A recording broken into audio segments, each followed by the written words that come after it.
Je suis né au Portugal, précisément en Leiria, et je suis venu en France pour travailler dans la cristallerie, quoi. Et je suis né 5 de juin de 1953. Quand vous étiez enfant au Portugal, quel genre de vie vous aviez? Mas, tipo, o género de vie, on peut dire une vie modeste, porque j'ai été d'une famille que ça a été pas le top en type de richesse, quoi. Donc, non, je commençais à travailler, il y avait pratiquement 11 ans, quoi, na cristalaria au Portugal. E je suivi toujours jusqu'à l'âge de majoridade, e c'est là que j'ai parti pour travailler ailleurs, nomeadamente en Grèce. Quand vous étiez enfant, vous avez commencé à travailler à 11 À ans 11 ans pratiquement. et vous êtes rentré dans une cristallerie. Oui. Comment ça se passait à cette époque-là pour trouver du travail pour vous? Donc, à cette époque-là, toutes les cristalleries du coin, ça a été o que donnait plus de l'argent à tous les jeunes à cette époque-là. Donc, ma maman, comme il y avait déjà pas de père à cette époque-là, parce que malheureusement mon père m'a abandonné, j'avais même pas 12 ans. Donc, ma maman, elle me recherchait un travail qui donnait plus de l'argent à la maison. Donc, comme je commençais à travailler na cristallerie à cet âge-là, ça a été déjà au bout de faire de l'argent, pour entrer l'argent à la maison, pour nous vivre un peu mieux que pratiquement beaucoup de familles qui vivaient déjà à cette époque-là très difficilement. Donc, j'ai entré dans la cristallerie, j'ai resté, ça me plaisait autant que métier. Et jamais le quitté juste au moment que a cristallerie de Fougères a fermé, quoi. Juste là, je travaillais toujours dans le verre. Donc vous avez appris ce travail Tout à fait. avec les anciens. Avec les anciens, avec mes petits 11 ans que j'avais, j'ai commencé par le plus bas, qui s'appelle ou fermer les formes. Ça veut dire qu'il y a une forme en fer qui s'ouvre et qui se ferme évidemment. Il y a des autres qui sont déjà maîtres verriers, qui soufflent du verre dans les moules, et moi je faisais o travail base. Ça veut dire c'est fermer et ouvrir le moule. C'est ça que ça s'appelle. Donc et après, j'ai commencé à monter des échelons, quoi. J'ai commencé à rechercher du petits verres au four pour apprendre. Porque ça a été dur autant que fermer le moule. Ça a été dur porque avec 11 ans, j'avais pas beaucoup de force. Il y avait des moules qui faisaient déjà à cette époque-là 10, 12 kilos, quoi.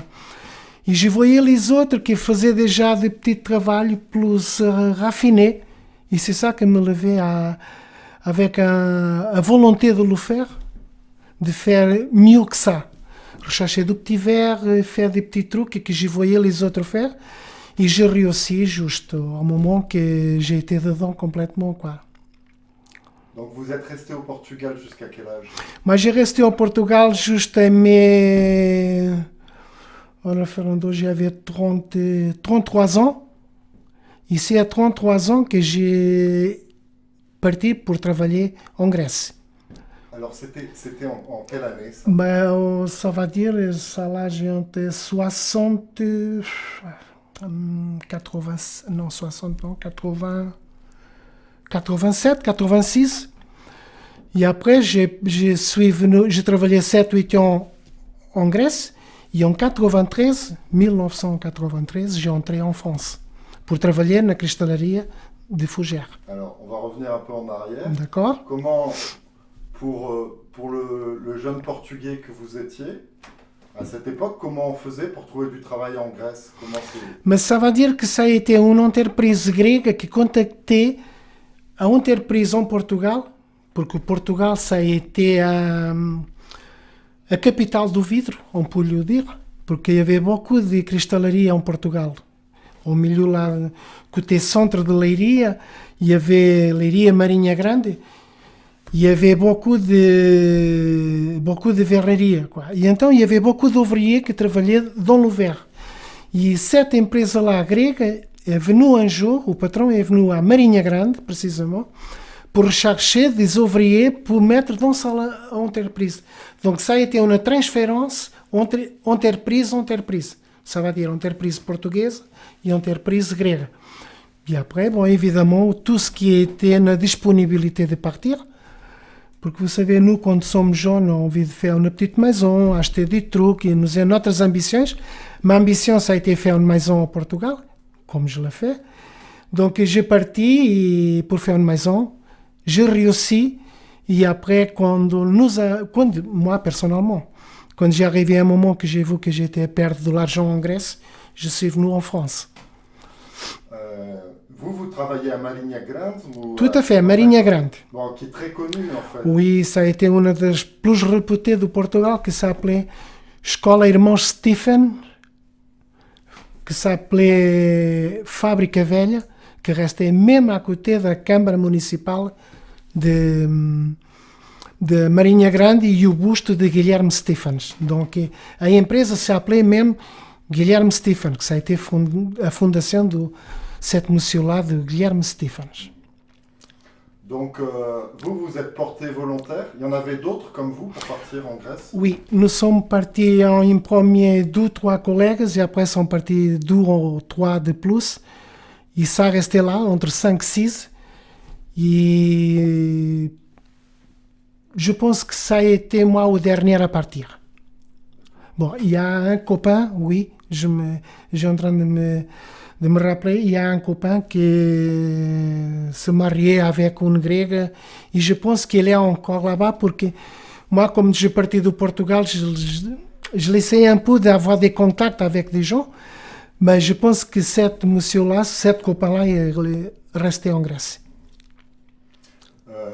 Ça veut dire que, en fait, les ouvriers portugais de la cristallerie, à Marinha Grande ou à Leiria, ils avaient une bonne réputation, qu'ils avaient des compétences qu'on n'avait pas en Grèce? Oui, parce que nous, même notre entreprise, elle a été nous expédiait du verre que nous on faisait, quoi.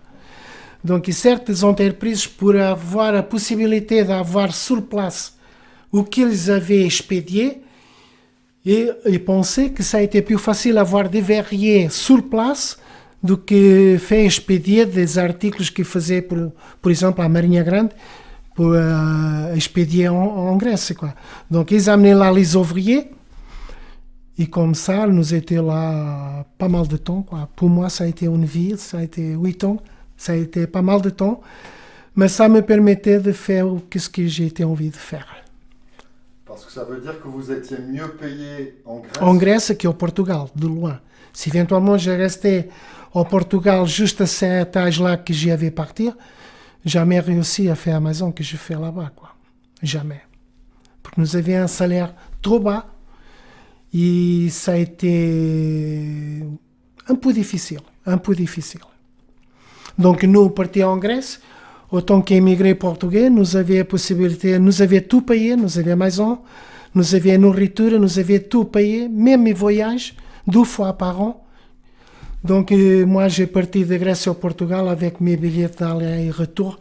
C'est simplement partir au aérodrome et partir, quoi. Donc ça a été facile, quoi. Et après j'ai travaillé dans une entreprise de grande réputation en Grèce qui s'appelait Viokef Glassworks. Le patron, il était, pour moi personnellement et pour quelques-uns portugais aussi, que nous avions besoin de l'argent pour avancer notre envie de maisons, d'autres choses, que nous acheter un terrain, quelque chose. Le patron nous donnait de l'argent d'avance. Et nous, là, nous pouvions réaliser au plus vite possible notre envie, quoi. C'est ça qui m'est arrivé, c'est ça que j'ai fait pendant 7 ans. Et pratiquement 8 ans. Mais j'ai réussi à faire mon désir, quoi. Mes objectifs. Donc pendant ces 8 ans, vous avez réussi à construire une maison, qui aujourd'hui c'est mon fils qui est dedans, quoi.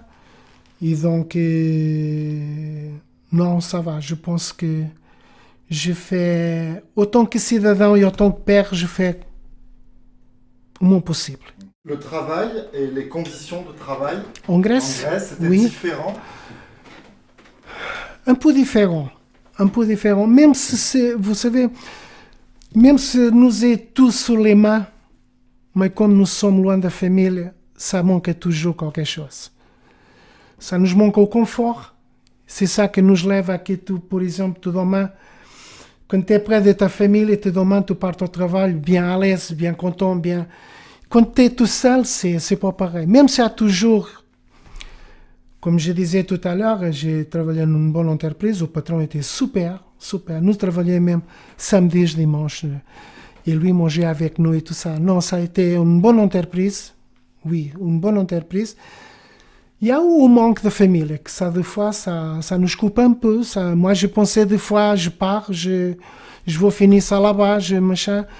Mais je peux bien dire que j'ai eu de la force et de courage pour terminer mes jours là-bas, juste au moment que j'ai terminé la maison, quoi. Pendant les 8 ans où vous êtes resté en Grèce, Oui. de temps en temps, vous alliez quand même au Portugal? Ah oui. Ah oui. Tous les Noëls, je le passais au Portugal. Tous les Noëls, je partais là-bas. Des fois, je partais pour les vacances d'été, parce que ça a été loin. J'ai resté pour faire plus de l'argent, pour que nous pouvions travailler pendant les vacances là-bas. Parce que il y avait 3-4 pays, il y avait des Polonais, il y avait des Russes, il y avait de la Bulgarie, il y avait beaucoup de monde, des Grecs et tout ça qui travaillaient pendant les vacances. Donc moi, j'ai profité pendant les grandes vacances, resté. Mais au fin d'année, Noël, je passais au Portugal, oui.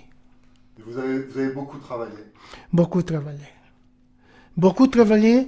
Des fois, vous savez, quand vous arrivez dans une entreprise que vous ne connaissez pas la langue, et que moi, j'ai été assis dans un banc qui avait des Grecs, il y avait des Polonais que je ne comprenais pas, et qu'ils arrivent avec le verre. Des fois, j'avais besoin de plus de verre, des fois, moins de verre, des fois, j'avais besoin de parler, mais eux, ils ne me comprenaient pas. Donc là, c'est difficile de travailler. C'est difficile parce qu'il faut que tu expliques avec des mots, avec des petits gestes, des mots qu'ils arrivent à comprendre, bien sûr.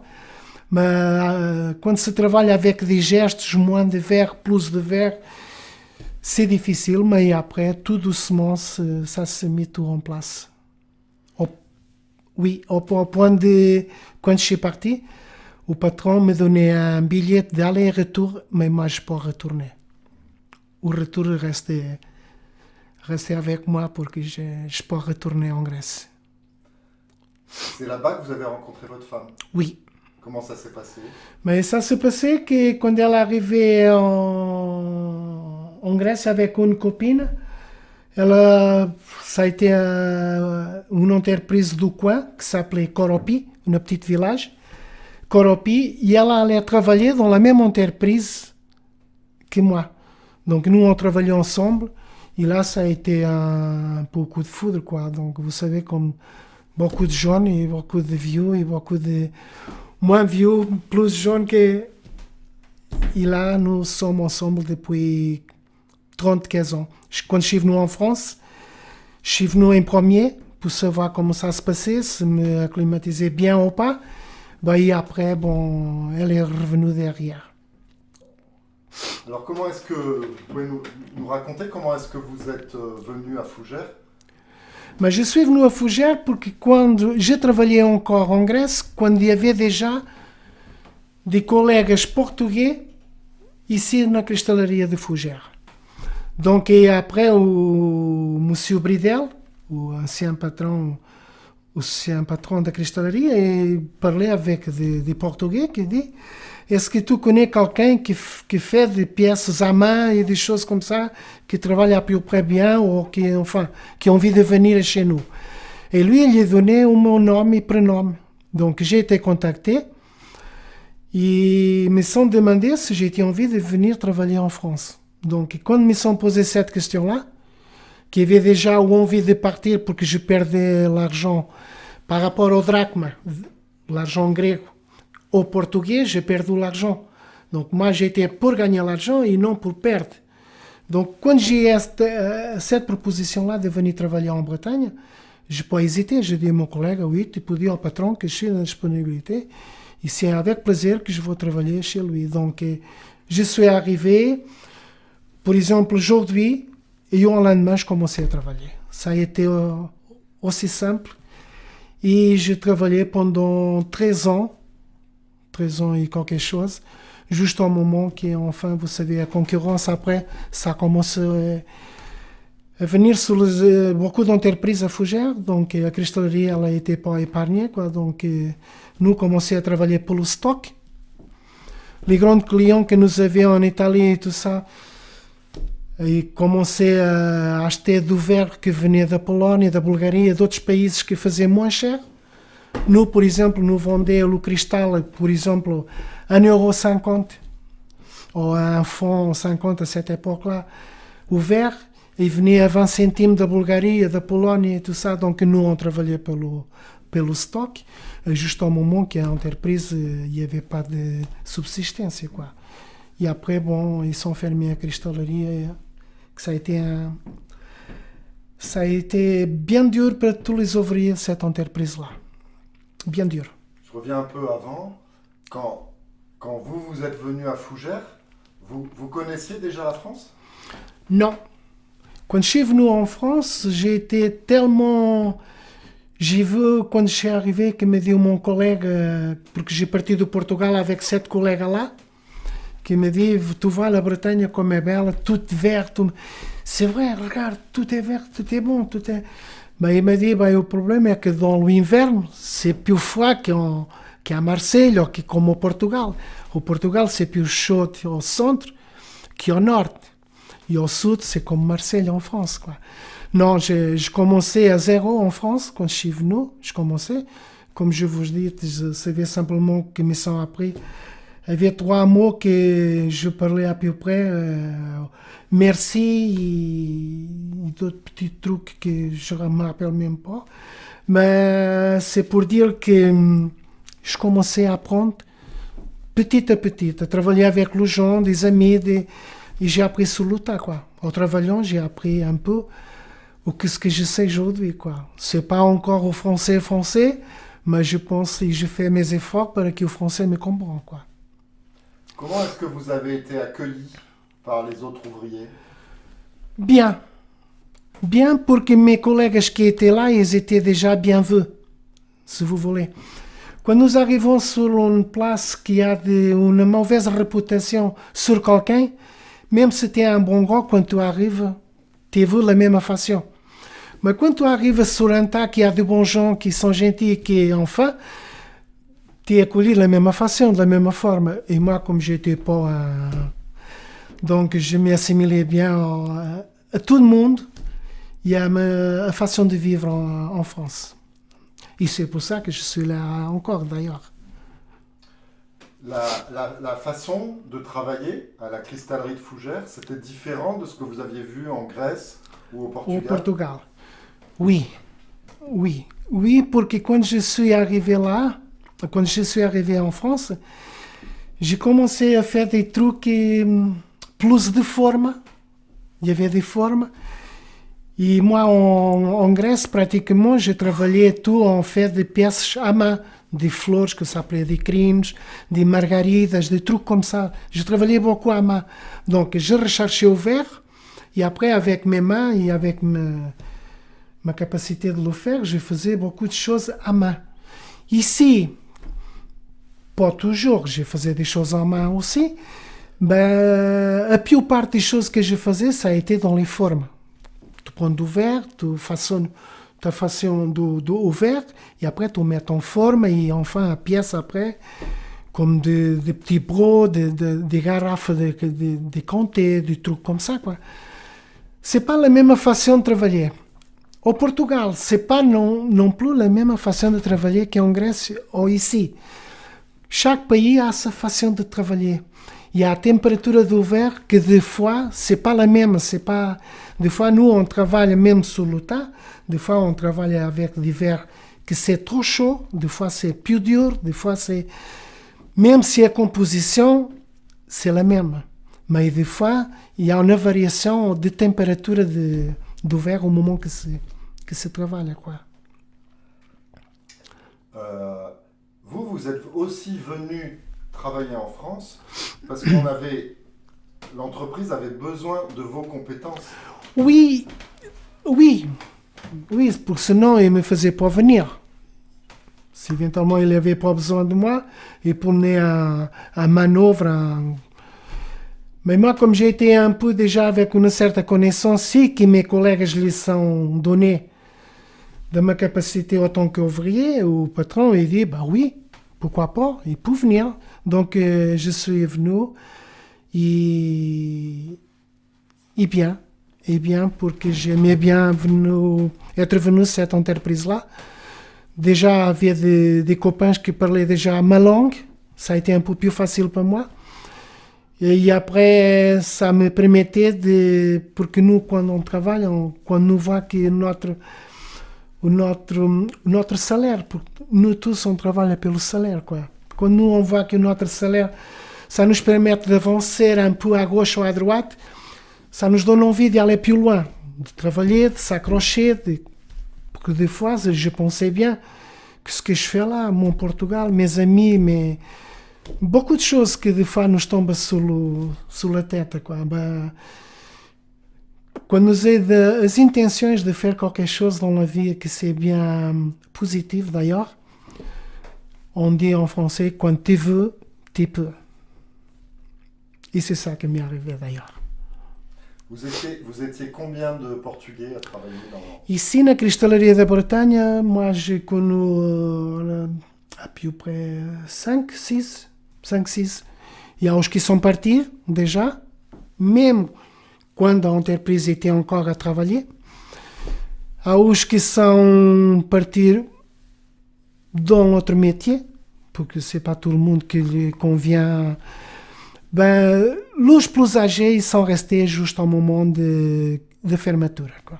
Juste au moment de fermeture, les Portugais sont restés ensemble, bien soudés. Ça a été dur? Oui, très dur. Très dur, moi même autant que, comme à cette époque-là, on s'appelait les immigrés, les Portugais, les immigrés, je pensais toujours, si je sors ici, je vais au Portugal, je vais finir ma carrière là-bas, parce que j'avais du travail là-bas. J'avais du travail en Portugal, même si ça n'était pas dans la cristallerie, peut-être dans l'autre métier. Mais non, je restais, j'avais des amis, comme aujourd'hui, j'ai des amis qui c'est comme de la famille, hein, même s'ils sont français. J'ai des amis qui ils sont là, ils restent là toujours. Des bons amis que je les considère comme de famille. Et c'est ça qui me donnait un peu envie de rester. Et c'est pour ça qu'après la fermeture da cristalaria, je m'accrochais au bâtiment, où je travaillais 12 ans, une entreprise qui a ce siège à Ernée, qui s'appelle Eau de Bâtiment, une grande entreprise. Je me donnais très bien avec le patron, avec mes collègues ouvriers. J'ai commencé à zéro dans le bâtiment, mais ça se passait toujours bien. Pendant 12 ans, au fin de 15 jours de travailler dans le bâtiment sans aucune connaissance. Le patron il m'a dit, monsieur, à 53 ans, c'est pas facile vous embaucher, vous comprenez bien. Mais si tout marche bien, pourquoi pas? Donc après 15 jours de travailler dans le bâtiment, il m'a embauché. Il m'a demandé si je voudrais être embauché. Je lui ai dit, bah oui, au moins pour finir ma carrière. Bah oui, c'est ça, mais c'est pas facile. Mais au fin de 15 jours, j'ai été embauché et j'ai été dedans 12 ans. J'ai parti en retraite à 62 ans, 62, et j'ai fait encore 12 ans de plus dans la même entreprise. Donc je suis un retraité de 12 ans et j'ai parti définitivement à 64 ans. Ça a été dur. Ça a été dur au bâtiment parce que ça a été un métier que j'étais pas habitué, rien du tout. Ça a été pratiquement pour la première fois que j'ai découvert. Il y avait des outils que je ne savais même pas comment ça s'appelait. Mais avec des aides, des amis, des grands amis que j'ai trouvés. Pour que je pense que pour moi, c'est pas difficile de trouver des amis, quoi. Et j'ai eu des bons amis qui me sont beaucoup aidés. Même chefs de chantier qui me sont beaucoup aidés. Et un grand merci à quelques-uns qui sont là encore dedans, qui travaillent, pour qu'ils me sont aidés beaucoup dans cette tão là difficile que j'ai eu, quoi. Mais ça se passait bien. Mon dernier jour de travail à cristalerie. Si je vous dis qu'est-ce que je faisais, je me rappelle plus. Mais je sais que la dernière fois que nous étions dans la cristallerie, c'est peut-être un des jours plus difficiles de ma vie. Ça a été difficile parce ça a été des jours que je voyais chefs de famille, des gens qui attendaient 5-6 mois pour partir à la retraite, 1 an pour partir à la retraite, que se voyaient dans la rue. Ça veut dire, quand est venu o huissier de justiça de Rennes couper les vannes de gaz do four, porque nous étions encore alimentés pour le Fougères, a mairie de Fougères, nous payait o gaz encore pour un peu de temps, mais ils ne pouvaient pas continuer, ça a été trop cher. Donc, le jour qu'ils sont coupés as vannes de gaz do four, j'ai vu des collègues de 60 ans pleurer comme des gamins. Et ça a été une des journées plus dures que peut-être ça a passé pour moi. Parce que même si je pensais, je m'en fiche se demain je parte au Portugal, je vais partir chez moi, c'est pas grave. Mais quand je voyais des copains qui sont... C'est dur. Et pour mon avenir aussi, évidemment. Autant qu'ouvrier pendant 12 ans, 13 ans, c'est toujours dur quand tu perds ton emploi. Quand tu vois qu'est-ce que je vais faire là. Nous sommes tous déjà, il y a uns qui achètent une voiture, qui achètent un petit terrain, qui achètent une maison, et qui d'un moment à l'autre, ils ferment comme ça. C'est un coup dur, quoi. Donc, non, ça a été difficile. Au jour de fermeture, ça a été bien dur. Après la fermeture de la cristallerie, il y a eu la destruction du bâtiment. Vous avez vu ça, vous? Oui. Ça me fait chair de poule quand vous me parlez de ça. Ça me fait chair de poule parce que quand j'ai entré, j'ai vu de bons bâtiments. Il y a un bâtiment qui est encore debout, qui est la section des impôts, et d'autres. Mais quand j'ai vu les grandes bulldozers abattre le bâtiment, ça, comme beaucoup d'ailleurs, nous était voir, comme dernier souvenir. Et ça nous reste toujours dedans. Cristallerie de Fougères, ça nous reste toujours dedans. Vous savez, c'est là que sont commencés beaucoup de jeunes, comme moi, par exemple, à 11 ans, 12 ans, 13, 14 ans.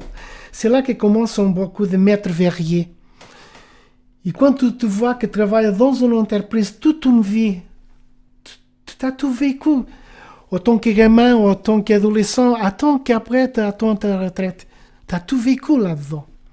Et quand tu vois dans la rue, un peu de temps de fin de ta carrière, c'est pour ça que je dis que ça a été une journée dure pour tout le monde qui était là-dedans. Et non ça, il y avait même beaucoup de gens, même les Fougères, qui voyaient un patrimoine de Fougères partir comme ça. Ça a été dommage. Ça a été, je ne sais pas si ça pouvait être bien préservé pour plus longtemps, même au savoir qu'il y a beaucoup d'entreprises et beaucoup de patrons qui ne pouvaient pas tenir ces entreprises, parce que la concurrence, ça liquidait beaucoup d'entreprises. La concurrence d'autres pays, enfin. Et ça nous arrivait à nous en tant que verriers de Fougères. Mais je pense qu'aujourd'hui, tout le monde s'apprenait un peu sa place. Uns à gauche, uns à droite, uns do bâtiment, na menuiserie, un peu de... Je ne sais pas. Je pense que tout le monde est un peu placé. Même les retraités qui sont, je pense. Aujourd'hui, à la place de la cristallerie, oui, il y a un parc. Il y a un parc, il y a les ateliers. J'ai été déjà voir. Il y a les images d'archives qui passent souvent, même ici dans notre pavillon de spectacles, Julia Drouet. Il y a les images d'archives qui passent. Ils étaient l'année dernière 3-4 mois en exposition. Tout le monde avait la possibilité d'aller voir. Os gens qui travaillaient dedans, o que se faisait dedans, on peut dire la vie da cristalaria. Il y a tout dedans.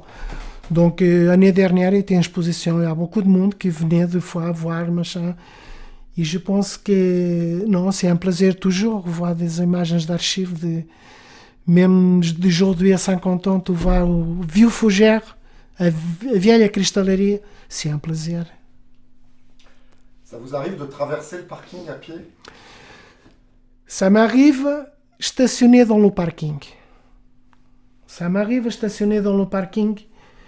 Et quand je stationne dans le parking, même si vous allez croire que c'est vrai.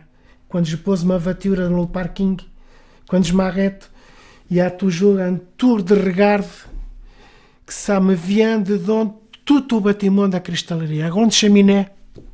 Je ne sais pas si vous avez eu la possibilité de voir a grande cheminée en briques. Ça me vient tout. Ça me fait chair de poule quand je parle de ça. Ça me entre dedans. C'est du temps passé. Il faut tourner a page des fois des trucs que même ça nous fait de mal. Ça vous arrive la nuit de rêver? Au début. Même aujourd'hui, des fois, j'ai des petits rêves comme je travaillais avec des amis, des verriers, des collègues. Oui, ça m'arrive des fois. Quand je me réveille, tiens, comme c'est possible encore avoir un rêve quand je travaillais na cristallerie. Ça reste toujours dedans. Je pense que c'est pas personnel, je pense que chacun qui travaillait dedans, de temps en temps, il y a un petit rêve. C'est un bon métier. C'est un bon métier. C'est pas un métier que vous faites obligé de le faire pour gagner l'argent. Non. Évidemment, vous travaillez pour gagner l'argent. Mais c'est un métier. Vous faites pas tous les jours la même chose. Aujourd'hui, vous faites un verre de table. Demain, vous faites un broc. Après-demain, vous faites une garafe. Vous faites un poisson, vous faites un presse-papier, vous faites un vase, vous faites un petit téléphone, des petites choses que nous fait. Et ça, je pense que reste toujours dans notre mémoire, quoi. Même juste aux derniers jours de notre vie. Parce que c'est un métier que ça nous entrait dedans. Moi, personnellement, je parle pour moi.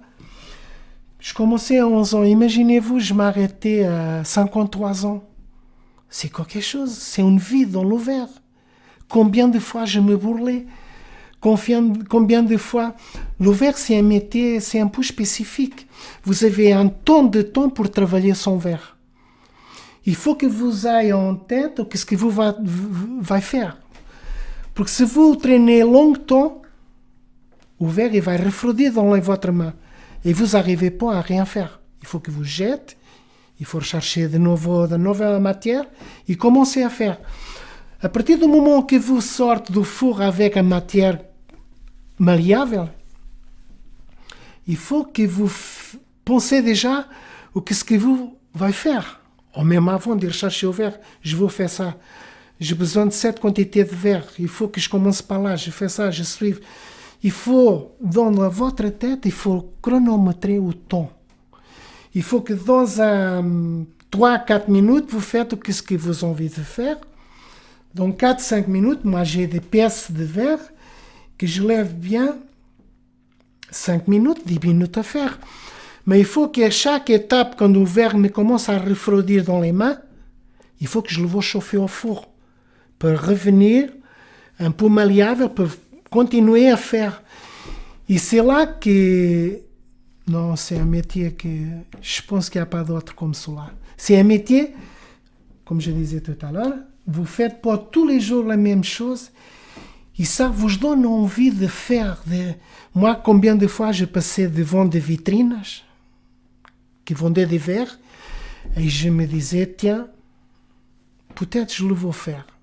Au lendemain, si j'avais un peu de temps, j'ai essayé à faire. Peut-être pas la première fois, peut-être pas le deuxième essai, peut-être pas le troisième, peut-être pas bien fait comme ce que j'étais à vendre, mais un jour j'ai arrivé à le faire. Un jour je l'ai arrivé. Il y a des choses, attention, il y a des choses qui sont difficiles, attention. Moi j'ai travaillé avec des Italiens qui sont en Grèce. J'ai travaillé avec des Italiens qui sont forts. Ils sont forts. Moi j'ai travaillé avec des ouvriers de Firenze, ils ont uma técnica pour travailler au Murano que c'est quelque chose. A imagem me disait, waouh, si j'arrivais à faire ça, je pouvais mourir tranquille. Mais il y a des choses que j'arrivais pas à faire jamais, porque il faut du temps pour faire un ouvrier verrier, un bon verrier, il faut du temps. Il faut du temps, il faut de la patience, il faut la persévérance d'être là tous les jours. C'est pas grave, c'est pas bon aujourd'hui, tu jettes, tu retournes à faire, tu vas essayer. Et des fois, tu as d'autres choses à faire, plus faciles, et que des fois, tu laisses tomber essa água au chá do lado. Et après, il y a la fatigue de ton travail, tous les jours. Des fois, il faut que tu penses à ton travail qui te donne l'argent. Non, il y a des choses que plus fácil nos arriver toujours a faire. Bem, agora vamos bocado falar português. Sim, j'espère bem que vou conseguir. E depois vou fazer a tradução. De acordo. Tem muitas saudades de Portugal hoje em dia? Sim, tenho muitas saudades do Portugal. Tenho muitas saudades do meu filho. Tenho muitas saudades dos meus colegas, que eu era caçador em Portugal. E como o ano passado fui a Portugal de férias, cada ano que eu vou a Portugal vou visitar os meus colegas que eu posso, que são ainda vivos. Vou visitá-los e quando me veem é a mesma, penso que é a mesma satisfação que a minha quando os vejo. Porque são muitos anos que passam, mas as recordações restam. Eu ainda me lembro hoje ainda me lembro de quando era gamã que ia de bicicleta para a fábrica de bicicleta. E quando ia a pé, que passava uma floresta de sapã e que já havia medo de ir trabalhar às 6 horas da manhã. Eu via um arbusto e eu pensava que era alguém, parava, contornava o arbusto, tinha medo a ver com os meus 11 anos, mas consegui passar todas essas etapas e arriver lá hoje, com os meus 66 anos. E lembra-se do seu primeiro dia de Sim, trabalho? o primeiro dia de trabalho, um fim de semana, a minha mãe foi fazer uma volta comigo, uma passeata. Fomos passear um bocadinho, porque nós não morávamos muito longe da Marinha Grande, morávamos aí a uns 3, 4 quilómetros. E então fomos fazer uma volta a pé e a minha mãe diz-me assim: segunda-feira vens aqui de manhã às 6 da manhã e há um senhor que te vai esperar e é aqui que tu vais começar a trabalhar. E eu quando cheguei, ainda me lembro que foi no inverno, e a minha mãe tinha-me dado um grande casaco, que eu penso que tinha sido de um senhor que já tinha morrido, que ela conseguiu. Eu, como não tinha chapéu de chuva, o grande casaco servia-me de chapéu de chuva. E então eu, quando cheguei à fábrica, todo molhado, o senhor deve saber, e há as arcas para temperar o vidro, e eu pus esse grande casaco pendurado na arca que temperava o vidro para enxugar. Mas uma vez só, porque eu não sabia, e quando me chamaram havia já um grande buraco no casaco, estava todo queimado. E quando comecei a trabalhar, o primeiro dia de trabalho foi duro. Foi duro porque o molde, ainda hoje me lembro, era muito pesado. Ao fim de uma hora a água da selha que nós molhávamos o molde para pôr em cima de uma pequena plataforma para o chefe verrier soprar o vidro, fazer. A água estava quente, ao fim de uma hora de trabalho, a água estava quente e as mãos queimavam-me as mãos à água quente. E eu isto nunca esqueço. A água quente, queimava-me as mãos para ir buscar os braços do molde. Nós tínhamos que agarrar o molde com duas coisinhas de ferro para pousar o molde, a forma que nós chamávamos naquela altura. E eu passei maus bocados, um poder. Passámos maus momentos. Não simplesmente eu. Todos os jovens daquela época. Havia senhores chefes de equipas que nos davam pontapés. E eu falo em português. Que nos davam pontapés na cabeça. Eu fui um dos deles. Eu fechava o molde. A água estava quente. Às vezes o molde tardava um bocadinho ao senhor que queria fazer a sua peça para fechar o molde tudo devagarinho. O molde se calhar às vezes ia um bocadinho mais tarde e ele dava-me um pontapé na cabeça ou uma chapada na visagem. E tudo isso eu me lembro hoje ainda. E eu dizia a esse senhor, porque eu se calhar também era um bocadinho refilão, não sei, mas com a minha idade que eu tinha, e eu dizia ao senhor, o senhor bate-me porque eu não tenho pai. Porque se eu tivesse um pai, o senhor não me batia. Porque quando o senhor saísse ao portão, o meu pai estava lá. Mas como eu não tenho pai, o senhor bate-me. Um dia, houve um senhor que partiu à reforma e eu já devia ter os meus 19 anos, 20 anos. E quando saí, a porta dessa mesma fábrica que chamava-se Guilherme Stephens, a fábrica velha, que se conhecia bem, na Marinha Grande, eu vi esse senhor que me dava pontapés na cabeça à entrada da porta. Tinha meus 20 anos. Ele já era reformado e eu era um jovem em plena forma. Fui direito a ele e eu disse-lhe, o senhor lembra-se quando me dava pontapés na cabeça? Com os meus 11 anos? Ça passa vite. Dos 11 aos 18, ça passa depressa. Ele foi para a reforma e eu continuei. Era um jovem, plano de força, plano de... A resposta desse senhor foi, isso já passou. Já passou, mas não esquece. Enfim, são factos. Nesta altura, o trabalho era pago por dia ou por mês? Era por semana. Por semana. Ao fim da semana, havia no VER, nesta profissão do VER, havia as equipas de... Ainda hoje, e naquela altura já havia também.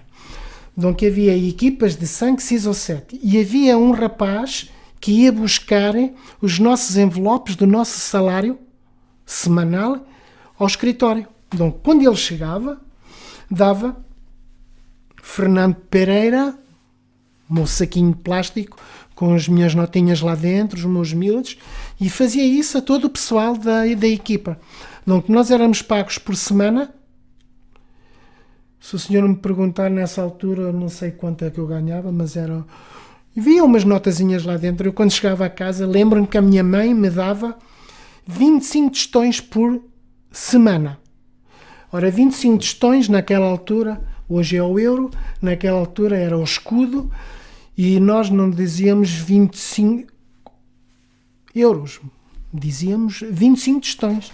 A minha mãe dava-me 25 tostões e o meu mielheiro era uma caixa de fósforos, ainda hoje me lembro. E eu, com 25 tostões cada semana que passava, eu comprei uma bicicleta. Comprei uma bicicleta com 25 tostões por semana, quando eu vi que tinha. A minha mãe comprou-me uma bicicleta verde. Mas poupando durante quanto tempo? Não lhe posso dizer, não me lembro. Mas sei que levou do tempo a juntar 25 tostões, um escudo. Às vezes saía com o meu irmão, porque eu tenho um outro irmão que está em Portugal, definitivamente.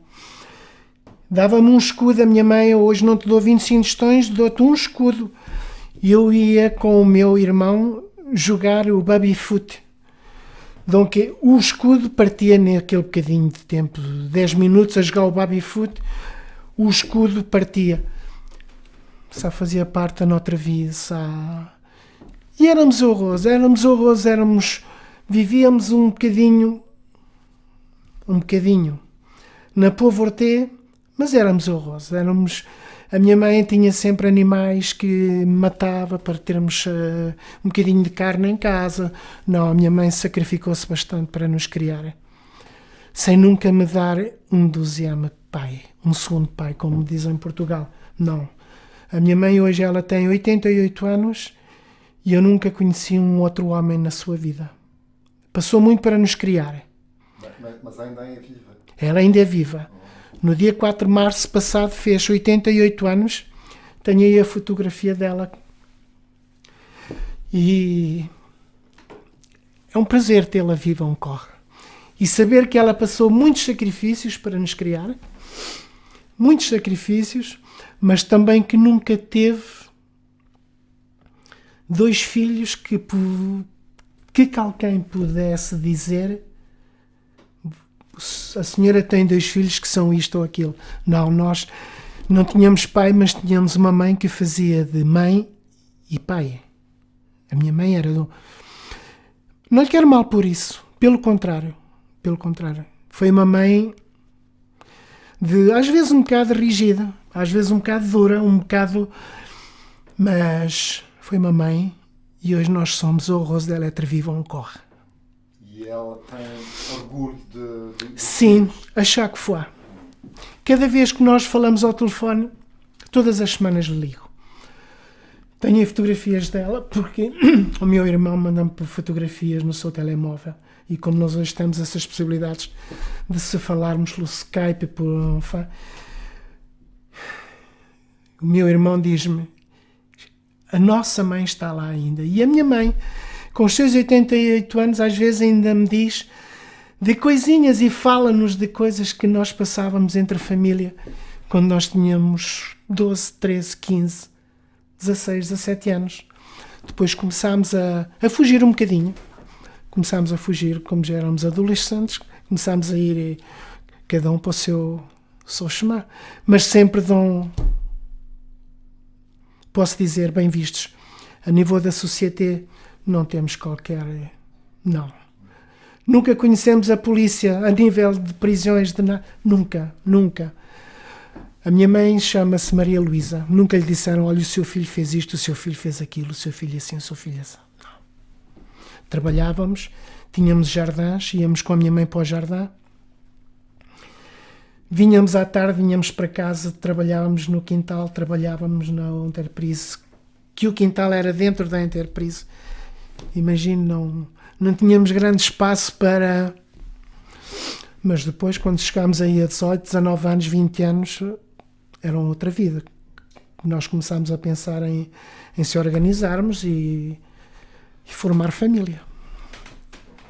Hoje em dia, na Marinha Grande, continua a ter empresas de...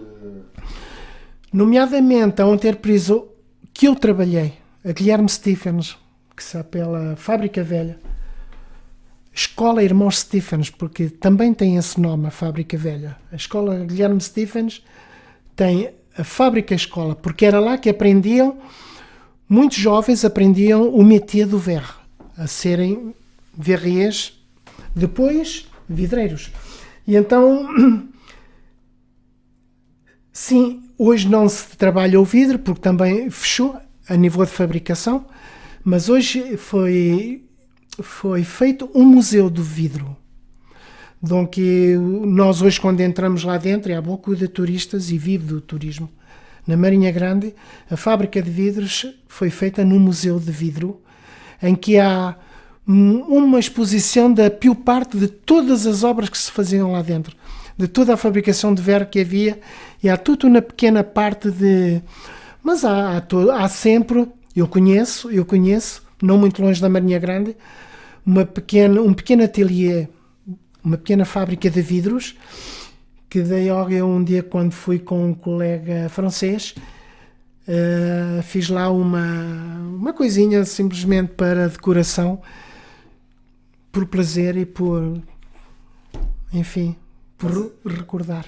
Aquele ateliê é com quantas pessoas? Não tem muitas pessoas, o máximo que pode ter são 4, 5, 6 pessoas. São pequenos ateliês de vidro que dá simplesmente para um do persone, 2 pessoas trabalharem e por fer vive se calhar 1 ou 2 famílias, porque... Mas grandes empresas... Sim, como por exemplo a de Fougères, quando eu cheguei, em 1993. Quando eu cheguei tinha 100 e tal operários. Depois, com a dificuldade de, não vou dizer de produção, de venda ao público, sei lá, que foi o nosso grande problema, foi de vender ao público a nossa fabricação. Comam-se a reduzir até ao ponto de estarmos a 40 operários, mesmo menos, mas os fornos eram grandes, era preciso muito dinheiro para alimentar esses fornos a gás e não havia a possibilidade de continuar a despender tanto dinheiro.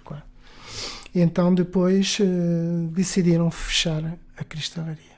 Mas em Portugal há ainda pequenas fabriquitas de fazer de vidro, de fazer...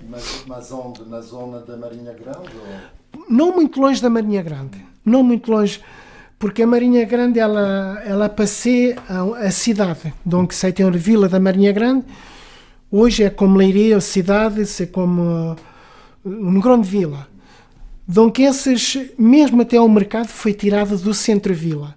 Donc, há os pequenos monumentos que há à direita e à esquerda, mas essas pequenas enterprises foram todas,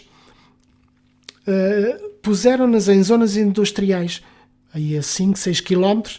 Eu, por exemplo, estou-me a lembrar de uma fábrica de vidros que há a caminho da Borinhosa, que se chama, e há lá uma pequena fábrica de vidros que eu fui ver, mas não trabalham muitos vidreiros, quer dizer, mas a Marinha Grande teve a reputação, isto em 1963, 1900 e mesmo antes, havia grandes fábricas de vidro na Marinha Grande.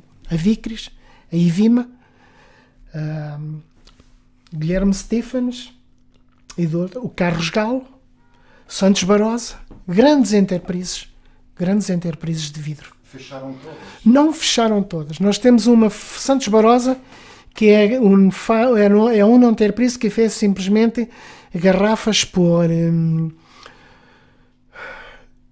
propriamente dito, para engarrafamentos de bons vinhos, enfim, e não só, de perfumaria e de outras coisas. Mas no que diz respeito a trabalhar o vidro manualmente, e há pouca coisa na Marinha Grande. Conheço 2, é capaz de haver um ou outro que é menos, e há menos de reputação, que é menos conhecida, mas não conheço mais. Conheço 2 pequenas, uma que havia, que se chama Caminho de Albergaria, e havia uma outra, como eu disse há bocadinho, a caminho da Borinhosa. Mas não trabalham muitas pessoas, trabalham simplesmente 4, 5 pessoas, mas para o turismo.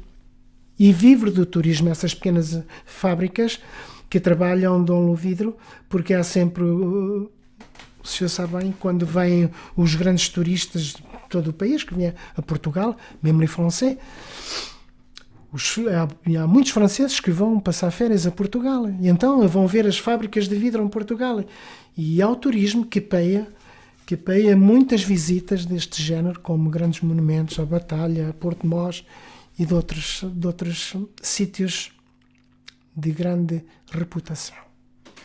Gostava de falar no seu jardim, na sua horta. Aqui em França. Sim. Olha, eu aqui em França, eu fui sempre um bocadinho côté jardin. Merci maman, porque ela me transmitiu o vírus. Quando j'étais petit, toujours avec a maman au jardin. Forcément, j'ai appris à faire des choses avec, comme se diz em Portugal, uma enxada. para cavar a terra, para preparar a terra. A minha mãe arranjou-me uma enxada, estou-me a rir porque o meu irmão quebrava os cabos das enxadas para não trabalhar. A minha mãe ia ver um cabo da enxada partir. Em França nós chamamos a manche do outil. A minha mãe via a manche e havia um que não trabalhava. Bom, às vezes acontecia isso. Ainda hoje a minha mãe me fala nisso, que o meu irmão partia as manchas, os cabos da enxada para... Aqui, como eu sempre tive o vírus, eu tive um jardim que não é muito longe daqui, que se chama numa carreira que se chama Montbelou, sur la route de Vitré, e há un monsieur que me deu um bocado bom de jardim por eu trabalhar. Estive 10 anos nesse jardim. 10 anos.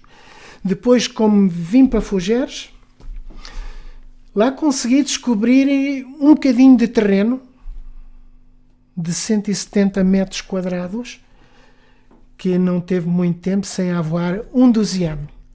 Hoje estou com 340 metros quadrados de terreno, onde eu tenho os meus animais, e faço um pouco de tudo lá de dentro. Das batatas, das saladas, das couves, do feijão, tudo que nós podemos trazer para casa. Das batatas ao feijão, sei lá. E depois tenho os meus animais, gosto de ter meus animais. Gosto de comer um pato, por exemplo. Não... Às vezes é difícil matar os animais que nós criamos, mas é seu boot, criarmos para sabermos o que comemos. Mato uma galinha, mato um pato, mato um pombo, mato isto, mato aquilo, mas eu sei o que eu como. São os animais que eu elevo. Às vezes é duro. Já tenho lá os coelhos, é duro matar os animais. Eu sei bem que é duro, mas está no Zed. Está no Zed. Quando vos haver uma retrete, uma reforma de 600 euros, il faut tenir, il faut vivre, il faut... Donc, se nós temos qualquer coisinha à côté, ao lado, e foi por isso que eu trabalhei até aos 64 anos, para ver se conseguia, até o pior tarde possível, viver com dignamente, viver um bocadinho justo, para não estar a contar os meus cêntimos, os meus pequenos euros, aquilo que eu puder fazer, e ainda hoje, porque tenho 66 anos, je me considero ainda um bocadinho en forma, je ferai toujours do jardim. Ça me plaît, gosto imenso, gosto da pesca, j'ai des amis que je vou à pesca com eles, vou do vélo, ensemble, da pesca, do jardim. Não esquecer a madame, para passearmos um bocadinho. E tudo isso faz parte hoje do nosso cotidiano.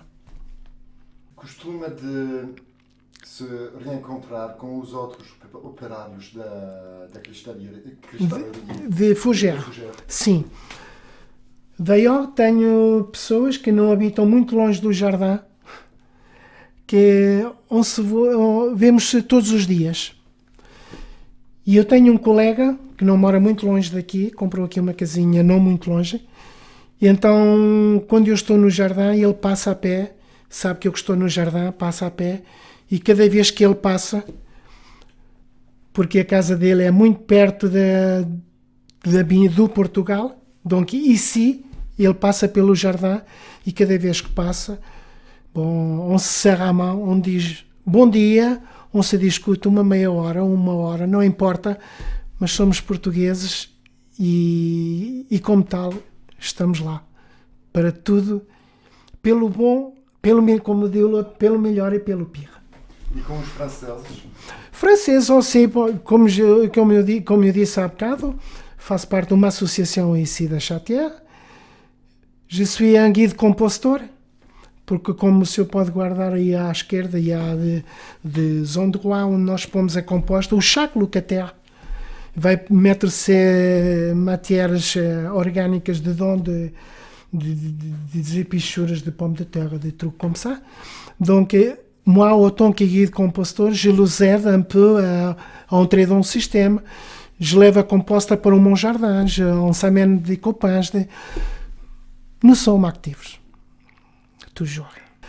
Eu tenho lá feito coisas naquele jardim que o senhor... Eu fiz agora... Venho de fazer uma serre. Tem 7 metros de longo por 60 de largo, à peu près. Tem 7 metros disso de longo. Donc c'est pour faire do melão português, porque eu tenho sementes que trouxe, para faire do melão português, de muita coisa que eu posso fazer. Já tinha uma no outro terreno, mas como eu venho de fazer ocupar o outro terreno, donc chaque parcela tem uma serra. E ça me permite, après, d'avoir legumes mais depressa e em melhor qualidade. Eu hoje tenho este colega aqui que me diz, Fernando, vamos à pesca e tal, e eu só lhe digo assim, Manu, estou no jardim.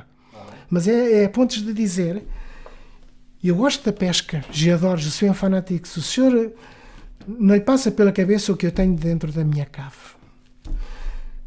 Autant que canas de pesca e tous les apetrechos que faz parte da pesca. Mas o jardim muitas vezes passa devant. C'est une maladie, mas c'est une maladie no bom sens. Quer dizer, c'est pas... Personne ne me voit dans un bar, ça c'est clair. Je suis pas un mec de ir au bar e rester des horas a discuter, mais... Je sais pas, je suis capable d'inviter un ami, tu vois un café, un café, on parle 5 minutes, 10 minutes, hop, c'est bon, c'est parti. Des horas dans un bar, comme je connais quelques-uns, c'est pas mon truc. S'il y a quelqu'un qui a envie de me voir, a madame, il les a dit, vous passez pelo jardim, elle est là. Donc, c'est mon... Mas não é muito longe Non, 5 minutes a pé. Ok. 5 minutes a pé. E este último tempo tenho recebido mesmo les alunos ici da Santa Teresa, do colégio, que vão ao jardim. Les educadores... No seu jardim? No meu jardim. Les educadores metem-nos ao corrente do que eu tenho no jardim, a composta, como ela é feita, como é que ela é para feita, como é que ela é mise, porquê a composta, para ensinar e a importância que tem a composta dans les jardins. Donc la composta, pour moi, dans les jardins, ça substitue os engrais, ça substitue beaucoup de choses, porque c'est beaucoup mieux donner da composta que propriamente dos engrais que se vendem à gauche, à direita e à esquerda.